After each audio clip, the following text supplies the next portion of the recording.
everybody, and welcome to this, our Offer Holders Day for people who are holding offers for Information Management and Preservation and also for Museum Studies. My name is Adele Redhead and I'm a Senior Lecturer here in Information Studies. I'm also Programme Convener of the MSc and PGD in Information Management and Preservation. Just to set the scene a bit, in case any of you need it, then I'm a white woman in my 40s with far too much grey hair and I'm wearing glasses. I'm now going to hand you over to some of the rest of our panel who are going to introduce themselves. So first up, Amy Johnston. Hello, my name's Dr. Amy Johnston. I'm a lecturer in Museum Studies here at the University of Glasgow. For those that can't see me perhaps, I'm a white woman with brown hair and glasses. Okay, thank you. Now on to our students. We're really, really pleased that we've got some representatives from our student body here. We'll go first to Nella. Hi there, I'm Nella, and for those who can't see me, I am a white cis woman in my late 20s. I've got brown hair and it's in a bun. My pronouns are she, her, and I am one of the students who are doing Information Management Preservation, so I'm known as an IMP student. Thanks, Nella. Aylwyn. Hi everyone, I'm Aylwyn Napier. Like Nella, I'm a fellow IMP student, so Information Management and Preservation. And for those of you who can't see me, I'm a white cis man in my early 40s, tall like Adele with unfortunately greying hair, and my pronouns are he, him. Okay, thank you. Brianne. Hi everyone, I'm Brianne. My pronouns are she, her, and I'm a brown woman. I have brown hair, wearing a black turtleneck, and I'm on the Museum Studies program. Okay, thank you. And last but certainly not least, over to Ruby. Hi everyone, I am a Museum Studies student. My pronouns are she, her. I'm a white woman in my mid-20s, and I'm excited to speak to everyone today. Okay, that's great. Thank you very much. And we're really pleased that we have some students along to answer your questions today. Amy and myself can give you what should happen and what the courses should be like, but our students here will give you actually what it's really like to be a student. So we're really, really grateful that they're joining us today. It's really great to see that some of you are putting in the chat where you're from. Please also feel free to put in the chat any questions that you might have as they occur to you, and we'll get to them. We have also had an advanced question which was emailed in, which is great. So the question is from a prospective Museum Studies student wondering how flexible the programme is in terms of the courses or the modules. So they're saying they've got some previous experience, they're familiar with collections management and exhibitions, really interested in digital curation, which is normally a course on the IMP programme. Can they take that? I think there's several layers to this question. So just to deal with it bit by bit. So a lot of our students have previous experience working in archives, records, information management contexts, in museums, in libraries, and that's wonderful. And that allows you to bring quite a lot to the party. So we would hope that the Museum Studies courses in, for example, collections management and exhibitions will allow you to build on that experience, and they form a really vital, integral part of your degree. The core course in an introduction to digital curation that you mentioned that you've seen that's on the IMP programme, that happens in the second semester when the information management and preservation students have already had 3 courses worth, so 1 semester's worth of core courses.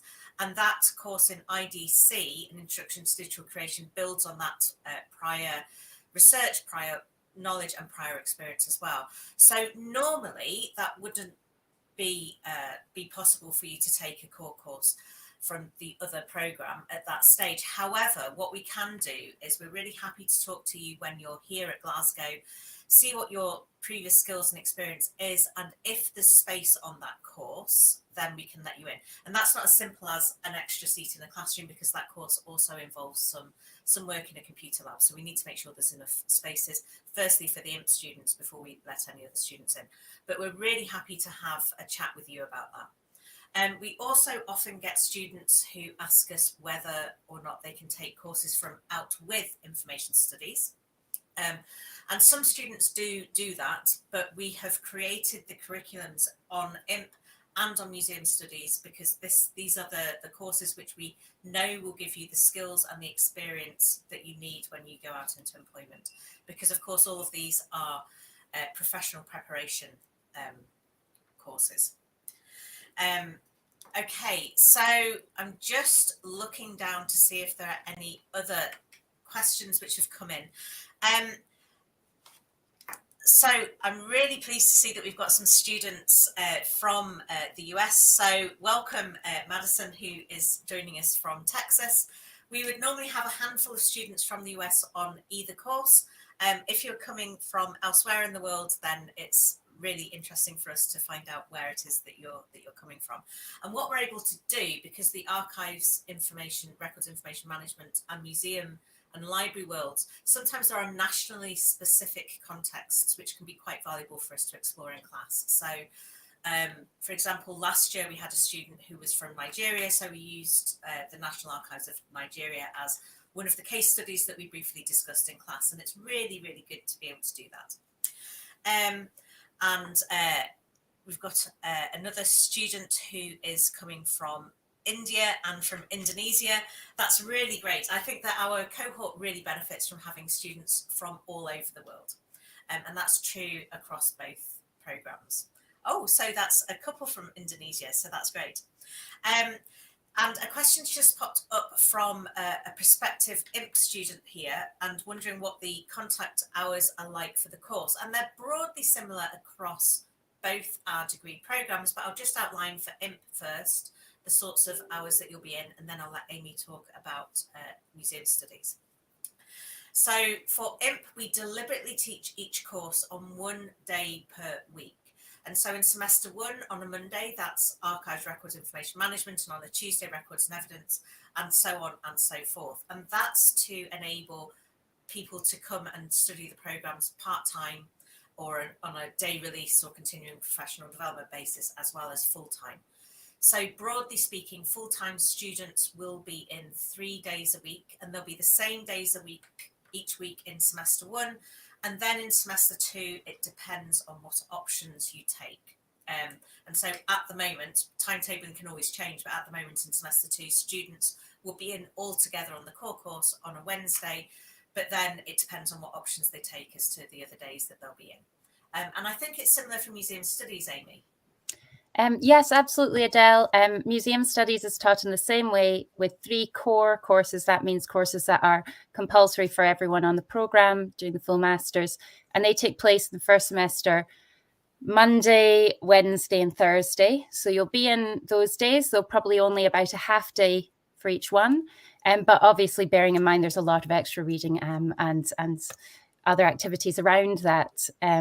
In your own time. And then in the second semester, you have optional courses and they vary throughout the week. And it will really depend on your combination of choices, which days you're in, but it will be the same general idea, 3 half days a week of contact.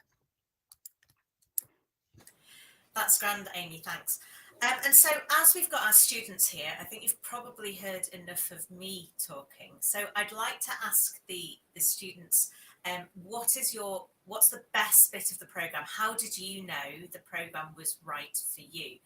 And I'm going to go to Nella first. So, Nella. So when I was looking for potential courses, there weren't that many universities that did this sort of particular course in information studies, especially not ones that were accredited by the 2 main professional bodies. So CILP and ARA, they're both accredited.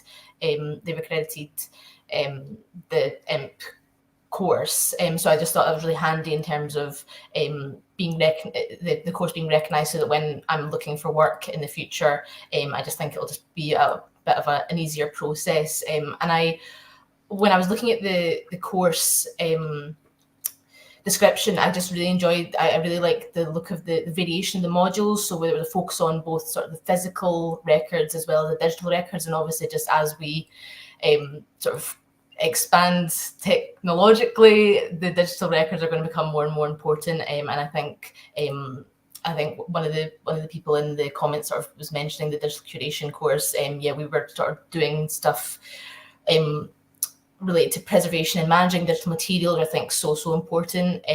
So that's been really great. But as well as sort of digital materials, I've also really enjoyed last semester for records and evidence, we had a handling session at the University of Glasgow Special Collections. That was just really great chance just to actually get hands-on, getting to see the records and see the materials, and that was also a lot of fun. So yeah, I think the variation's been really good, and all the lecturers that I've had have just been so friendly and so approachable. It's just been a real pleasure, to be honest. Okay, that's great. Thanks, Nella. Aylwyn, same question to you. When did you know it's the right programme for you? Yeah, so I took a slightly different route where I'm continuing after graduating from my undergraduate straight into the master's programme with Information Management and Preservation. So both my digital media undergrad and this course come under the Information Studies school. So it was one where that was the school that I wanted to continue in. And in terms of choosing or museum studies, it's not necessarily that either is better. It's more to do with the specifications that you're actually looking for upon graduation.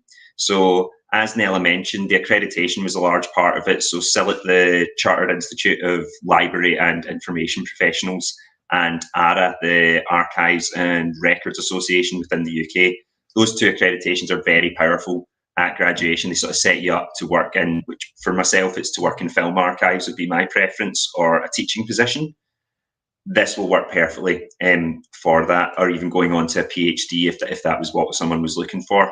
In terms of the actual individual modules themselves, this semester, for example, I'm doing 2D digitization, which involves the scanning of poetry from Edwin Morgan's collection that has not been digitized yet. So you're actively part of the cataloguing within the university. I've also gained an internship with Archives and Special Collections within the University of Glasgow, looking into the Cycling World Championships, which was independent research done over 6 weeks. There's no way I would have been able to do that without the backing of the Information Studies department. So it's these kind of things that really led me into wanting to continue on. And just a quick thing I wanted to say, one thing that never gets said, congratulations to everyone on getting an offer. Genuinely, it really, you have got an offer at one of the top 100 universities in the world, a Russell Group university. You've earned that.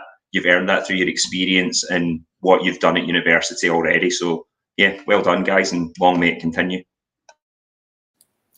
Yeah, that's great. And thanks, Aylwyn, for remembering to say that. So yes, congratulations to everyone. We've got some more questions appearing in the chat. So I'm going to come to Brianne and Ruby to ask you when you knew museum studies was right for you. But first, I think we'll just answer a couple of questions that have appeared in the chat first. So you've got a brief reprieve, okay? So there's a question here about the writing expectations. So I read some advice from an alumni of IMP, and I'd love to know who that was because we always like to keep in touch with our alumni. But the writing expectations are very different in these courses. Can current students share their experiences? Yeah, so I'm going to ask the students in a moment to share their experiences, both in museum studies. I know this is from IMP, but museum studies and also from IMP. But first, just to point out, these are professional preparation master's programs, and we take a view across the program about the sorts of assessment that we're going to have. And that's done very deliberately to ensure that across the program, by the time you finish the program, you should have experienced pretty much every different type of writing and different type of output that you'll be expected to do when you're in a professional role. So these might be discursive essays. So we've got a dissertation if you're taking the master's. We've got sort of one discursive essay. You might have reports to write. There might be very short reports or much longer reports. There's some elements of peer review. There's reviewing different catalogues. There are writing catalogue descriptions for museum studies. I hope I'm right there, Amy. Amy will put me right if not. There's assessed presentations, which are actually really very informal, so we don't want you worrying about those, but presentations can be a very useful means of assessment and quite helpful moving forward. So across the whole programme for both IMP and Museum Studies, then we try to get a real balance. And what we see is there are always some students who do incredibly well across the piece. But naturally, for some students, they'll do really well in some types of assessment, but find other types of assessment much more difficult. So some students come from a history background or an English background, so they'll find writing a discursive essay almost second nature, but they'll find writing a report really difficult. But somebody from a computing science background will find that much easier. And that's perfectly natural. And actually, that's another plus point about the range of assessments we could have across the programme. We also have, as you can see on the screen, we've got really, really good academic writing support in terms of the student learning development team. And they are very happy to have individual appointments with students to discuss different approaches to writing. And they also run sessions for you all year round based on the types of writing that you might be doing. So they're really helpful.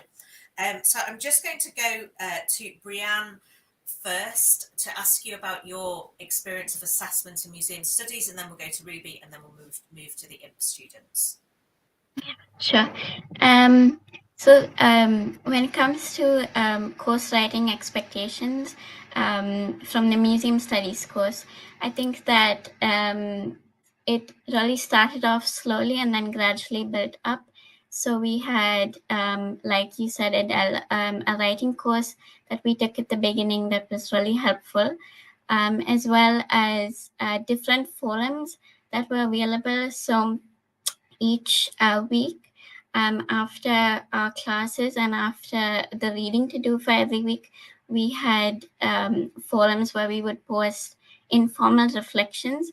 And I think that constant engagement with writing really helped to build our writing skills for essays, as well as other different types of writing on the course, like reports and so on.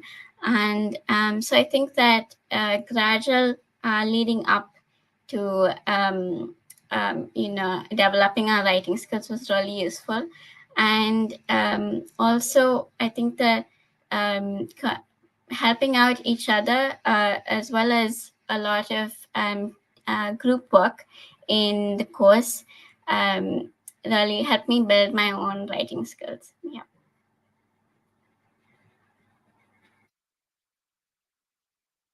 Sorry, I was muted, but that's great to hear, Brianne. Thank you. Ruby, do you have anything to add? I would just say, coming from an English literature background, I've found that the assignments are quite different from what I was used to. Again, as you said, there's a lot of like the discursive essays that bring in things that I'd done before, but I think in general, it felt like there was quite a lot of practical aspects to the assignments, maybe out with actually writing the assignment. Quite often you would have to go on a field trip, or you'd have to go, especially with museum studies, maybe do a display analysis. So you're having to visit the display, take notes as you're going. So it feels like the assignments take a bit more time to invest in like practical research and actually going out with, your computer, writing at a desk to do the to undertake the research stage. But overall, I would say the variety is a really good thing, and it's helped me learn a lot about like the different stages of writing and the different ways that museum sector professionals write in the actual real world, That's great. Aylwyn, we'll come to you first. Experiences of writing on the IMP programme? Yeah, similar to Ruby, up until this point, it almost feels like my undergrad was very sort of theoretical, was very much that academic style of writing. That certainly continues, but you learn more practical styles of writing within the IMP programme. So things such as academic book reviews that are ready for publication, digital policy guides, specifically writing to standards that are found within the archival world. So this will mean probably nothing to many of you, but writing to things like ISAD-G and Dublin Core, which were things that I had no experience of before doing the course. These are very practical skills that genuinely prepare you for graduation. In addition to that, you also get used to cataloguing and metadata collation. So rather than essays specifically, you're literally creating your own Excel spreadsheets where you have catalogue data and you have to deliver that in a way that is both readable at a base level for end users as well as people who work in the field, but then also can be adapted moving forward. So again, you're looking to work to a standard that's in place that can work with any sort of cultural heritage institution around the world. I found that invaluable. That's probably the strongest increase in terms of my skill set that's happened throughout the course.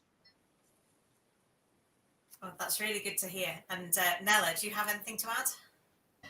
I think Ailwyn's covered quite a bit, but what I did want to say was I really appreciated the different types of assessment that weren't just the written assessments.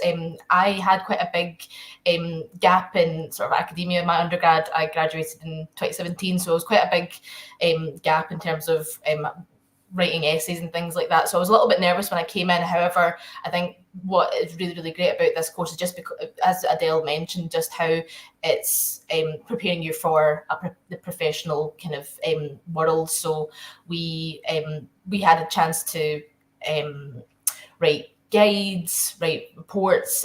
We had the chance to do actual presentations, and we designed posters. This was I actually really enjoyed that assignment, which was kind of, again, you're getting engaged in the sort of the sector more broadly, and I really appreciate that. It's sort of, again, we're getting quite a lot of the theory, especially in the first semester, and gradually seeing that in sort of a practical professional sense. And then I think as semester 2 goes, it's a bit more sort of specialist, the subjects, and you sort of hone in more on kind of certain areas that you might want to get into when you graduate. So yeah, nice mix.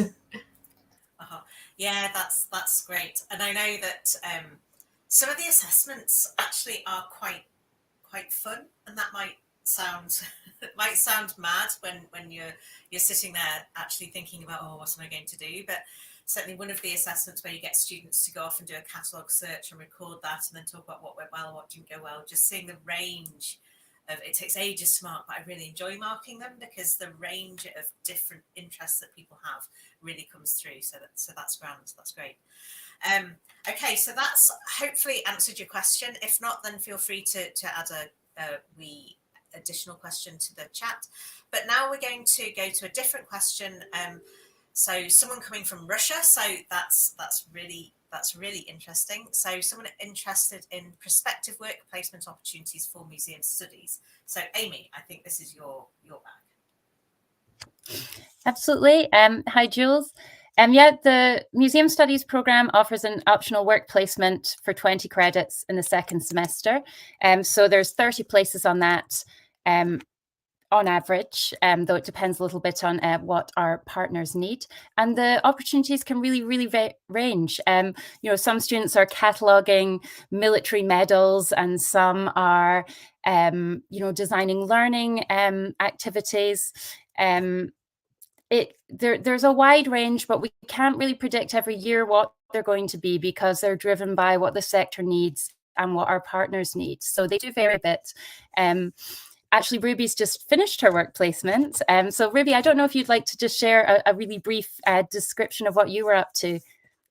Yeah, so I was working with Kelvin Hall and the Kelvin Hall partners in Glasgow Museums on a Doll's House display. So basically I've managed to go through the whole curatorial process independently with the support of the staff and have my first display in Kelvin Hall, which has just been installed last week.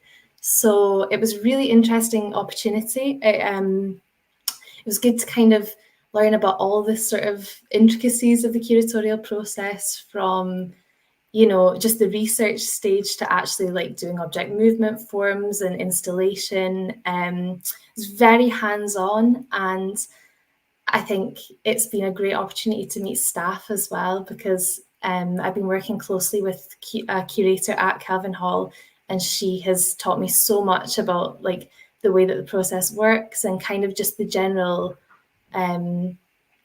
way that you should go about processing an exhibition, because I think prior to that I'd sort of thought on paper how I would go about creating something like that, and actually so much of it is trial and error and putting things together and then taking them away, and so that was great. And it also kind of allowed me to use a lot of the skills I've been learning on the course. So I wrote a label for the exhibition, I worked with the sector partners, and with the film archive. So there's a lot of resources that Glasgow Uni has to offer as well, where you can kind of bring in these other partners into your work placement. So no, it's been a really, really great opportunity. Thanks, Ruby. I hope that answers your question, Jules. If you're looking for a little bit more like technical details about when it runs, just kind of having a look at the course catalogue would probably be quite useful for that. But it's second semester and it's ordinarily about a day a week with a sort of intensive period over Easter. Okay, that's great. That's smashing. Thank you. Next, there's a question about part-time learning. Someone who has a place to do part-time. That's great. We have part-time students all, most, I think every year we've had part-time students. There is a recommended order to do the courses in, since the part-time program is over 2 years or occasionally over 3 years. For the talk part of the course. We let you know that when you come, but if you are, we can be a bit flexible about that, simply because we are fully aware that quite often people are part-time because they might have caring commitments or they might have work commitments that they need to keep on in order to be able to fund their studies. So we can be a bit flexible, but we do have a recommended order. So we can let you know what that is, but essentially for a part-time IMP student in year 1, you would take archives, records, information management, and records and evidence. So in semester 1, you take 2 talk courses in year 1, and also in semester 2, 2 talk courses in year 1, and then in year 2, you take 1 talk course per semester, and then you'd be writing a dissertation alongside that. And that's quite similar in museum studies. And I think I'm right, Amy, when I say in museum studies, again, you have the recommended order, but we can talk this through with students. Yeah, that's great. Okay, so basically just get in touch if you need further information or if you need advance warning. We don't have our room bookings for next year yet. We request particular time slots and days, so I can tell you when we hope that the courses will run, but we can't confirm that until we've actually got our room bookings. But certainly if you need that information as soon as we have it, please do get in touch and we can let you know. So there's a question here from someone who plans to register for IMP next year, so a deferred place, I think. Apart from class lessons and theories, are there any practicums or internships that would be helpful to take in advance? So basically just this, and this is similar to museum studies as well, expose yourself as much as possible to the context that you want to study. So if you want to take IMP, then have you worked behind the scenes in an archive? If not, then can you contact your local archive in order to do that? And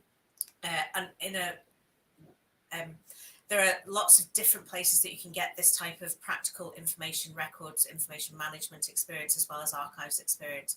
There's also a sheet that we can send to you where we have details of online work experience opportunities that are really useful and actually quite fun. So these are things like crowdsourcing, cataloging opportunities that can be really helpful.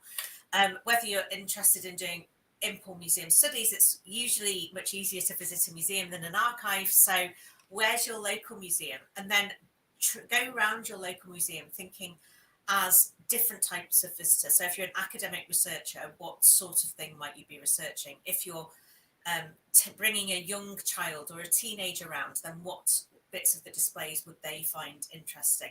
And then finally, put yourselves in the shoes of the people who are managing that museum. Why do you think they've made the decisions that they've made? So what these programs should enable you to do is to move from the user to actually being able to manage these resources. So I hope that's helped IU, but do let us know if you want any further information on that. Next, we've got a question about field trips and visits to museums that happen in class. Amy, can you answer that a little bit? Yes, of course. Hello, Rachel. Yeah, we do lots of field trips on the programme of Museum Studies. A lot of these, especially in the first semester, might be visiting very local museums in Glasgow. So we're very lucky in the city of Glasgow to just have so many museums to visit. But some of the trips are a bit further afield. This year, I know I took my Power and Politics students through to Edinburgh to look at an exhibition. In the past, we've also visited Dundee. And we have, for the last 2 years, run quite a significant residential trip to London. So that's like a 3-day trip down to London to look at a few different examples of practice down in London. And I think the logic of this is just really that seeing a wide range of different museums and a wide range of different ways of doing things is so important to developing your own professional practice. In terms of the funding for this, there is funding available. So if you need to apply for funding to cover your travel expenses for going on field trips, you can do. And the London trip was heavily subsidised by the subject. So there is funding available for the field trips that will cover your travel expenses.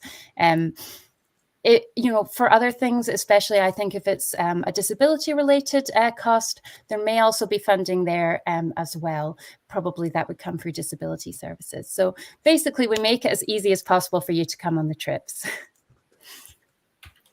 Oh, that's great, Amy. Thank you.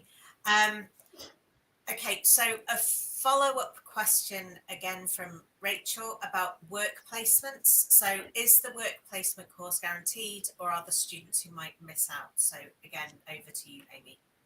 Thanks. That's a really good question. A lot of students are really, really curious about the work placement. The short answer is there is a cap on the number of placements that we offer each year, and that is really just to reflect not overstretching our partners' ability to support placements. So we'd rather have placements that are really, really well supported rather than just lots and lots of placements where the students maybe wouldn't necessarily get the support they need. So there are slightly fewer placements than there are students on the course, but not every student will want to take a work placement. Students who have previous work experience probably won't find that as useful.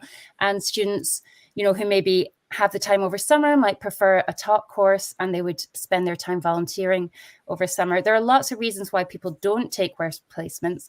And I can tell you that this year there were a few that didn't get taken. So there were some work placements that nobody applied for and they didn't go ahead. So yes, there is realistically a cap on the number of work placements, but in practice, it normally just comes out that most people that really need a work placement are able to get one.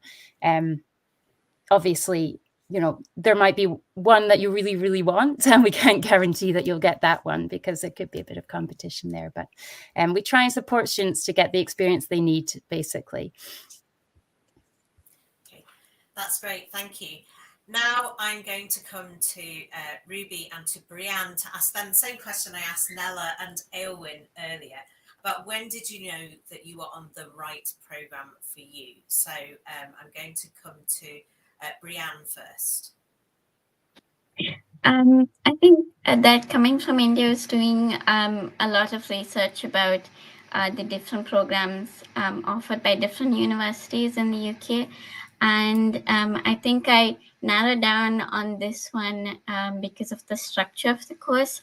As Amy had mentioned earlier, in the first semester, there are 3 courses, one to do with the Intro to Museology, Skills and Professional Practice, and Collections Management. And coming from a science background, I thought that these 3 courses gave a really good overview of museum studies and also helped with future career options. And what I really liked about the course was that in the second semester, I had the option to really focus on my own interests. So I'm doing one course on curating sciences, even though the first semester didn't really look at science collections in particular. It was really nice to focus on this because it's my own interest, and also one on learning and engagement, because I'm looking to do a similar role in the future, as well as the work placement at the Glasgow Women's Library. So yeah, really happy with these more focused courses in the second semester as part of this course at Glasgow. Yeah. Okay, that's great. And over to you, Ruby. Yeah, I would say really similar actually. So I liked how practical and hands-on the first semester was, and actually throughout the whole course it stayed like that. So for me, I felt like as I'd mentioned before, I was really used to the kind of theoretical academia side of university, and I really wanted something that was going to give me more practical, useful, experiences that I could take forward into like a work situation. So, for example, in the first semester, one of the courses we did an object analysis, and that was a really good opportunity to actually have something tangible in front of you that you can use to create the analysis, and you're physically interacting with the object. It's not just writing about the prospect of doing an object analysis, it's actually doing one. So I think the kind of practical aspects, and then also for me, I would say, yeah, this sort of variety in the second semester has been really exciting. So I've actually done a course with Amy this year that was on power and politics in the museum, which is like one of the things I'm really, really interested in. And that is practical in the sense that you're going forward with ideas that are really relevant to the sector right now. But then at the same time, it was so interesting to just get to do a lot of research and speak to your peers. And then I would finally say that the kind of peer collaboration was a big part of why I felt really drawn to the course. And it's been something that's definitely solidified why I'm glad that I took it. I would say that we do group projects. I've recently worked with Brianne on a group project with our learning and engagement course. And then also just having like peer reviews and things like that, you feel like you're really learning from other people, and you're taking all these different disciplines and putting them together in the practice that you're developing. That's great. That's really nice to hear. We've got another couple of questions in the chat that I'm going to come to in just a moment, but I'm going to ask our students a couple more questions. You've spoken about the links between theory and practice and the ability to get hands-on, and so I'm just going to ask, so that you're a bit more prepared, Nella and Aylwyn, first about your experiences in archives and special collections at the University of Glasgow, and in particular the technology that we're able to use. So do either of you have anything to say about that? Will I jump in first, Nella? Yeah. Yeah, no problem. So as I mentioned earlier on, I had a 6-week internship last summer doing independent research into the Cycling World Championships. One thing I think that's interesting is sometimes, at least this was the case for me, I had certain imposter syndrome about coming to university, to be honest, as a mature student. So I came in through an access course and then did my undergraduate. And it's one where I would hear about people having these things. And the actual answer to it is don't ask, don't get. You have to apply for these internships and then they come to you. This was my first time doing independent research. And it was fascinating. It was one where my 2 line managers were Bob McLean, who runs archives and special collections for the University of Glasgow, and Professor Joe Gill, who's actually head of the College of Arts and Humanities. So before I've even started my internship, I've created 2 relationships that are, to say the least, very handy to have within the university. Then you get to the actual research itself, and I'm on calls with sometimes 15, 20 people who are naturally above me in the university hierarchy, but in this case are actually my peers because we're all working on the same project.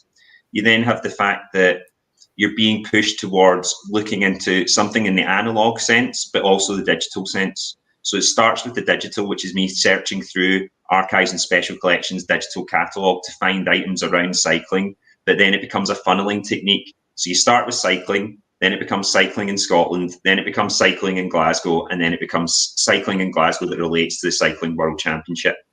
Once you have a selection of those items that you're interested in, you request them from archives and special collections to view to see what is applicable.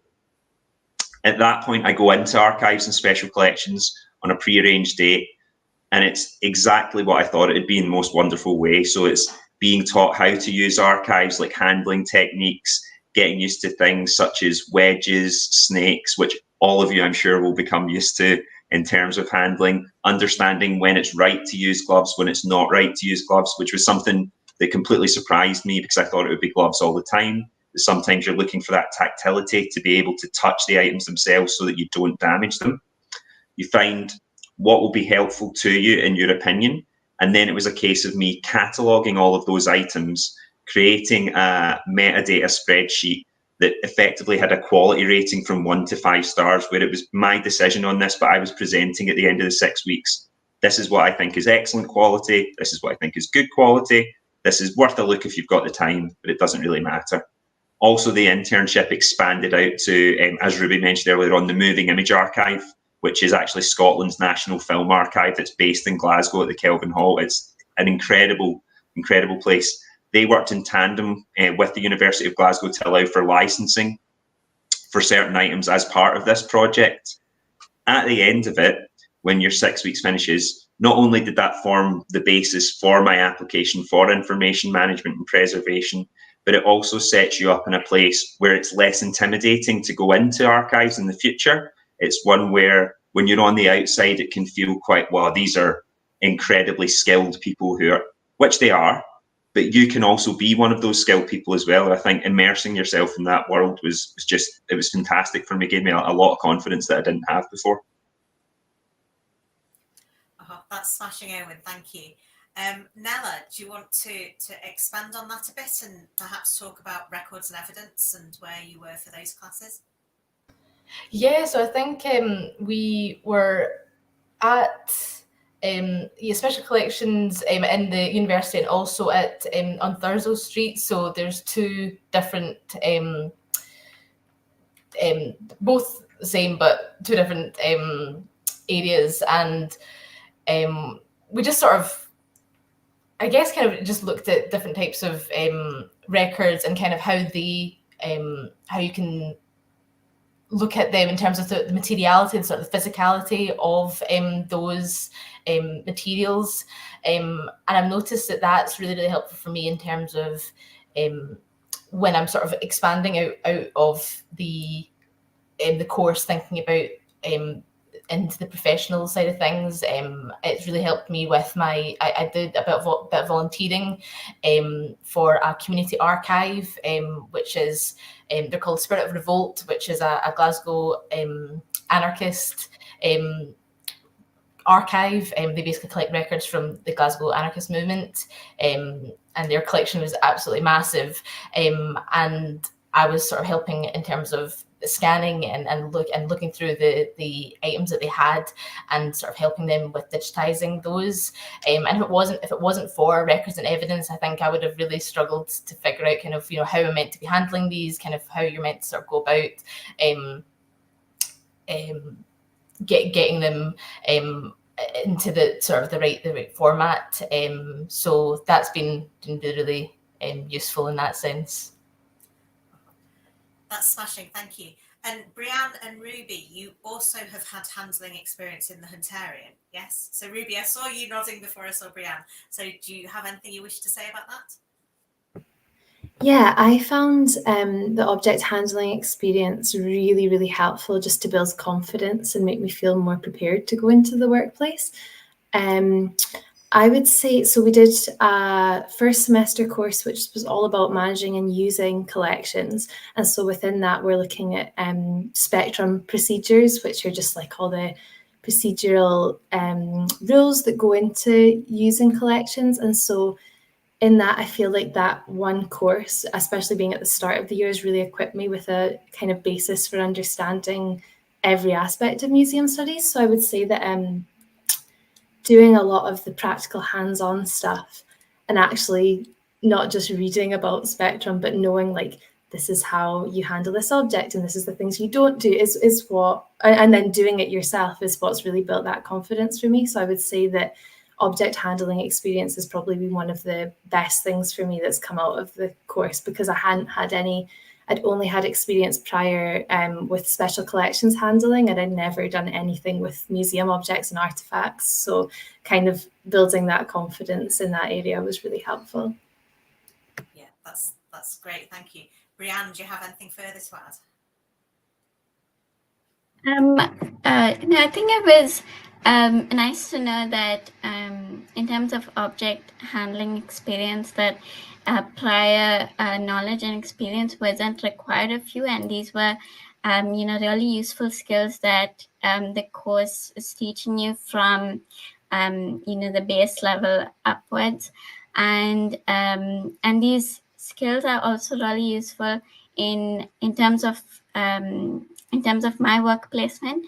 So I'm looking at developing the handling collection at the Glasgow Women's Library, and I know how to, even though that these are handling collections, I do know what is expected of me and what isn't, and and just I think giving audiences the best experience possible using this information to really connect them to the collections. Yeah, that's great, thanks. And we are so lucky here at the University of Glasgow that, based in Glasgow, there are so many museums and archives and special collections and wonderful libraries that people can go to and visit, and these provide really good opportunities for volunteering, but also in terms of dissertations. And so Museum Studies and IMP do things slightly differently for dissertations. So Museum Studies, there's a separate applied dissertation that you can apply for, where you undertake a project alongside your dissertation. Or you can do a more traditional research-based dissertation. Under IMP, they're all badged the same, but across both programs, all of our dissertations should allow the students to show that you understand the links between theory and practice. So on the program, we can give you the theory till it's coming out of your ears, but it's no use on a professional preparation program if you don't understand how to put it into practice. And so we're really used to working with partners to allow students to do dissertations. And these are partners that you might think of as being quite traditional, archives and special collections in the university or the Women's Library. But also we've had students in the past go to other institutions like the Royal College of Physicians and Surgeons and work with their archive and collections there, the Royal College of Nursing through in Edinburgh, but also really left field organisations that you wouldn't normally think of. So we've had a student go to Scottish Opera before and have a look at their collections and their archive, and to actually undertake a dissertation actually really embedded in the organisation and doing some real good. And so we're so lucky here that Glasgow in many ways is a perfect place for this type of programme, because we just have so many wonderful resources. Okay, so going back to the questions which are in the chat. Now, this is a really tricky one, a question for the students. Are any of you working full-time while studying? And if so, are you able to do that because your workplace supports you? Now, as a member of staff, and I think Amy will probably agree, we would always discourage trying to work full-time and undertake your studies at the same time, because taught masters, taught postgraduate courses are really intensive, and we do necessarily have to throw you in at the deep end, and you want to make the most of your opportunities whilst you're here, in terms of coming to class, but also going and visiting the museum, or going and visiting that archive, going to that lecture that is happening in the evening, a sort of special lecture, so that we would let you know about. I think you'd agree as a member of staff, Amy, trying to work full time is too difficult. But this is a question to the students. So Nella, you can just give a one-word answer if you want, or something a bit more detailed. Would you think it's possible to work full time? Personally, I don't think it'd be possible to work full time, because although you've got 3 days of lectures, the other 2 days is really just trying to get to grips with the readings and get to grips with what you've just learned. I think the full time course is a full time job, really. So I don't think it's possible to do both at the same time, unfortunately. I know some students do a little bit of work, maybe sort of 8 hours a week, but even that, I think, sort of they sort of struggle with getting that balance. But obviously, I know that it's not possible financially for everyone to not do it. But personally, for me, it'd be really hard. Yeah, I can see Elwyn nodding. Did you have anything to add, Elwyn? Yeah, I mean, firstly, I completely agree with Nella. I think there's a temptation to think that, okay, I'll do Monday to Wednesday university and then Thursday to Sunday I'll work. And I would say, good luck with that. Good luck, right? It's one where when you look at the course itself, what happens is, yes, you have those core lectures, core labs or seminars, but the amount of time that we as a cohort are spending together in the library or in study groups in our postgrad spaces is large. Then there's the time at home that you're having to do the readings and putting into your work itself. This is not to say that like you shouldn't be working part-time. I mean, speaking for myself, I'm a graduate teaching assistant within the university. I've got other commitments that I'm having to work around. And you can do that. I think that if you're sitting there thinking that financially you're not going to be able to just do the course and nothing else, yeah, you can absolutely do that. I would also say look to the university itself if you need financial help. So look to internships, look on Target Jobs, the University of Glasgow's job application service, because they're going to be more understanding of your timetable. I would also say we have the discretionary childcare and hardship funds within the university. They are there to be used. They're not something that anyone should be embarrassed about asking for. If you need financial help, the university will absolutely try to help you as much as possible. And I say that from personal experience as well. It's one where at points I would not have been able to go to university if I didn't access them. So yeah, I would definitely recommend reach out for help if you need it. If you need to work part-time, totally understandable. There are plenty of people who do. I would be amazed if you're able to work full-time and do the master's programme. Yeah, Brianne and Ruby, would you agree from a museum studies perspective? Yeah, I would agree. I work part-time currently. I think I work 18 to 21 hours a week. And to be honest, it's really hard. I think in the first semester, I probably had about half a day off a week with the amount of workload that I was doing, mixing it with part-time work. It was difficult. So I would say, but at the same time, I needed to for financial reasons. So I can understand. And I think any more than that, I definitely wouldn't have been able to kind of sustain a good work kind of life balance at all as well. Yeah, it's really, really hard. We do fully understand the pressures on students. And okay, so it might have been a while since I was in your position, but I still remember how hard it was. Brianne, did you have anything? Do you have a part-time job? I don't have a part-time job, although I do think, like Ruby said, part-time would be much more manageable than a full-time job, considering, the amount of work that you have to put in for each course during the course as well as back home and in the library.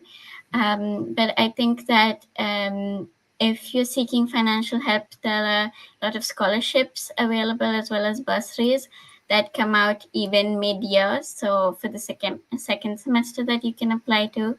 And if you're looking for experience, there's always part-time as well as volunteering opportunities available in museums, especially because a lot of the work currently being done by museums is by volunteers. So it's a good chance to get some experience there. Yeah. Yeah, that's really helpful. Thank you, everybody. And so the university does try to support our students as much as we possibly can. And part of the reason why we designed the programs in the way that we designed them was accepting that not everybody is in the fortunate financial position of being able to give up work and come and be a full-time student and only a full-time student, and that's it. I know that I'd have found that really impossible to do actually when I was doing my master's if I hadn't managed to find sources of funding.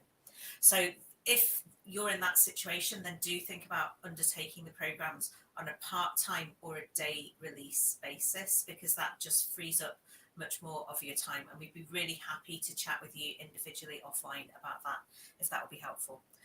Whilst we're speaking about the support available to students as well, I just want to point out we're also really acutely aware that not everybody is coming to master's study free from all other responsibilities, and so if you're a carer or you're a parent, then there are very specific helpful carers policies and parents policies which are available, and you can register as being a carer or a parent, and that means that we can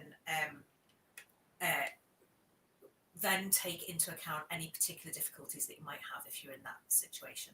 We're fully aware that university is not your whole life, life goes on around it, and if there's anything that we as an institution or we as individual members of staff or your fellow students can do, then please do just let us know. So it's worth just looking at those policies when you come. Okay, so just looking at other questions that we've got in the chat. So course catalogue, someone's found information about AI, data analysis and document encoding on the course catalogue. So we have an undergraduate course for AI, and we also have an optional course which can be taken as part of both programs in document encoding. Is anybody like Aylwyn or Nella or Brianne or Ruby, are you taking document encoding, any of you? No? Oh, so we've got the wrong student group. So actually many years ago, about 12 or 15 years ago, I actually taught document encoding for 1 year when my colleague was on research leave. So document encoding is essentially looking at documents that might be available actually in the analog, or documents that are available in the digital, taking something that's in the analog and then putting it into a digital form and then tagging it. So for example, if it's a cookbook, you might tag different recipes, so recipes that contain courgette or tomato or carrots or fish, so you tag them in that way. Obviously it's a lot more complex than that, but document encoding is one of the optional courses that you can take. We have specialists within the subject area who work very closely on AI and in data analysis, and they'd be really happy to talk to you about those particular issues. If you're not taking a course, so we've got an undergraduate course on AI, then often what we're able to do is to allow you access to the virtual learning environment for that course. We use Moodle. You might also be familiar with Blackboard. Lots of other universities use Blackboard, or it might be a different system. But often, even if you're not taking the course, we can make you add you as an extra, so you can get access to some of the reading lists and so on if you're particularly interested. Now we've got a question about student groups, so how big student groups are in museum studies. So Amy, could you answer that? Yeah, absolutely. So we're very lucky in museum studies. We've got quite a kind of broad cohort of quite international and kind of mixed students, which makes for really interesting conversations. So the core courses, the lectures will probably be about sort of 50 students. And then you'll break down into smaller groups, normally of 4 to 6 for your group working tasks and things like that. In terms of the question about being welcoming to international students, I'd say a lot of our students are international. So I think that's really, really helpful. And I think everyone generally appreciates that international perspective that you get from having a cohort that's very mixed. That's certainly been my impression. Yeah, I'm really pleased that you said that, Amy, because I'd be really worried if that wasn't the case. So we celebrate our differences, and I think we're more acutely aware of what we can benefit from having international students on our programs, and there might be in some different environments, because it's really, really interesting for us to understand how museums work in different countries. So museums in Indonesia or Nigeria or China or India or the US, we really want to understand the way the cultural heritage sector, records information management, the way that these work elsewhere. And our students seem to be the same. So our students, I I would be disappointed if they weren't welcoming to international students, and I would really want to hear about it very quickly. We do have various different international student societies. So the Student Representative Council has got, I think there's an International Students Association, broadly speaking, but there's also international student societies for people from lots of different areas. And that's if you're from the area, but also if you're interested in the history and the culture of those areas. So there are societies for pretty much anything you can think about at the SRC, but lots of those are linked to international students and international societies as well. And actually, big shout out to our undergraduate society, the DMIS, or Digital Media and Information Studies Society, because they have just won the most inclusive student society at the annual SRC awards. Now, I know that's at the undergraduate society rather than postgraduate, but I hope that gives you an idea about the culture around us as a subject area and the way that we all try to work together. So there's a similar question about museum studies groups for IMP students. So how many students does the IMP program have? It will be typically between about 45 and 50-ish students. Depends on which class, because sometimes there'll be more part-time students in one particular course than another, but it'll be typically about 50. But again, we break down, so everybody will be put in a tutor group, and there'd be, roughly speaking, 8 people in each tutor group. And so you'd be working with those tutor groups for class tasks, as well as for unassessed tasks that happen throughout the program. So we get you to write blogs and get used to blogging, because that's quite an important way that often people working in the sector can use. And so there'd normally be around about 8 people within each group, and sometimes the groups are split down into even smaller. So it does depend, but we're looking at about 50. In terms of background, this is a special interest of mine. I'm always really interested in where our students come from. In a typical year, so there's only been one year, which was 2020 to 21, when this didn't happen. In a typical year, roughly speaking, 50% of our students would have a history first degree. And about 25% of our students would have a degree in what we might think of as being a closely related or allied field. So history of art or classics or archaeology. And the other 25% can come from absolutely anywhere. So in the past, we've had people with first degrees in maths and teaching and biomedical science and geography. Every year, apart from the one year I've mentioned, we have had 1 or 2 people from a fine art or design background, so people with degrees in silversmithing and painting and that sort of thing. Those students who are from that other group tend to feel a bit on the back foot when they come, I think. Not everyone's a historian. That's firstly, it's not the case at all. But secondly, we benefit so much more from the different approaches and the different disciplinary attitudes and outlooks that we get from these students. What were your first degrees? So we'll come to Ruby first. What was your first degree in? My first degree was in English literature, so not history. I'd never done any history prior to starting this course. Yeah, that's English literature and English language as well, a great background to both the programs. Brianne, what was your first degree? Mine was very different. So I was doing physical sciences, and then I think got into this degree through like science museums and then more arts and cultural organizations. Okay, that's smashing. I know you said already, but Aylwyn, do you want to say what your first degree was? Yeah, I did joint honours, so I did digital media and information studies alongside film and television studies. Okay, thanks. And finally, Nella. So I did film and TV studies for my undergrad.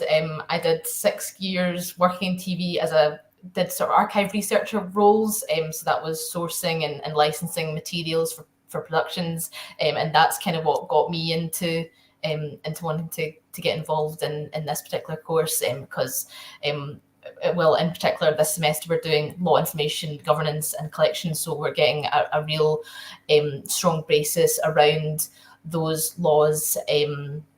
So yeah, that was one. That's great, thanks. And I just realised I don't know what Amy's background is. Amy, what's your background? Also not a historian. I'm a social anthropologist by undergraduate degree, and went into visual anthropology for my postgraduate. So not everyone's from a history background. And am I the only one on the call then? I did a history first degree and then I did a master's in archives and records management at one of our competitor universities, but it was before the Glasgow programme was set up. So that's great. So we're on to our final questions, and there are 2 final questions available in the chat, and I'm going to roll them into one because I think they cover similar sorts of ground. So Madison is asking, is there a piece of advice that you'd like to give to new students or something you wish you knew before entering the programme? And then Rachel is asking, one surprising or favourite thing you've learned in your time there? So both lovely questions, and I'm going to come to Brianne first with that. I think a piece of advice is just to make the most of all of the opportunities here, because through the course you'll come across so much of further reading and material that is sometimes niche, sometimes is really that will really cater to your personal interests, and that you can take forward with your lecturers as well. So like booking an appointment with your professors and having a chat with them, as well as, making use of the different career advisors and support that's available. And also all of the other connections that you can get through networking events, conferences, joining museum societies and associations, and networking through that as well can really help build the career that you want. That's great, thank you. So we'll come now to Nella. A piece of advice that I would give is to just pace yourself and to not worry if you don't get everything immediately. It is such an intensive course, and obviously there's a lot of reading, so be prepared for that. But I think everything that you sort of learn at the start, you come back to it throughout the course and throughout from semester 1 through towards semester 2. So don't sort of worry about not getting it all at once. There's a lot to get, and it's such a broad range of topics that you explore as well. And that's actually one thing that it's probably one of my favorite things, is just there's topics and areas that we've been learning about that I would never have thought to have researched or explored myself, and I've had the opportunity to now, and it's really opened my eyes to just a whole it sounds so cheesy, but a whole new world. And also just have fun. It's loads of fun. Oh, that's nice. Ruby. Yeah, I would say a piece of advice is just very similar, not to get too overwhelmed and to kind of take things bit by bit, and also to be kind to yourself as you're doing it, because it can be overwhelming, especially if you're not from a background of information studies specifically. You'll be doing new things. So it's to kind of, I think at the start of the course, I was very much like used to being good at English because that's what I'd done for so long. So then it's like you kind of have to realize like it's okay to make mistakes and it's okay to ask questions. And I think the loveliest thing about it is really the connections that you make with other people. I've really found with lecturers, with other peers on the course, with my work placement, with the staff at Calvin Hall, I've really built up a community around me that I feel I can ask for advice. So I would say it's always good to ask if you have any more questions about anything. That's great, thank you. And last but not least, Aylwyn. Yeah, I would say the surprising thing is how much shared interests sort of bring you together with your cohort. This is the place to be a nerd, to be perfectly frank. It's like openly say what you're interested in, and there will be people in your cohort who are interested in the same thing, and they will gravitate towards you. In terms of the piece of advice, I would just say you will get out what you put in is the major thing. The point you were making earlier on about societies, Adele, it was 2 years ago that there wasn't a digital media society, so I created one, and now it's 2 years later and they're winning awards. It's those sort of marks that you can make. Throughout my university, I've been skydiving, which I had never done before university. I've been sent to Jamaica. I'm going to be sent to Hong Kong this summer. I've worked within the archival field. These are things that, especially for someone coming from like a working class background, like this was not in the cards for me. And just as you progress and the more confident you are and you put your head above the parapet, you can get a wonderful amount out of this university. It really is there. Take advantage of it. It can be there for you as well. It's there for everyone. That's smashing, and what a lovely note to end on. So those two questions, especially thank you to Madison and to Rachel. We hope that you've enjoyed this chat today. I'm sure that as soon as the chat closes, there'll be 101 questions that you wish you'd asked that just didn't pop into your mind at the time. That's always the way. So please do contact us offline. So I think you'll have the email address that came when you got the notification of the chat. We're always really happy to talk with you and to answer your questions. But finally, we really look forward to welcoming you in September to our degree programmes. So thank you all very much. Thank you.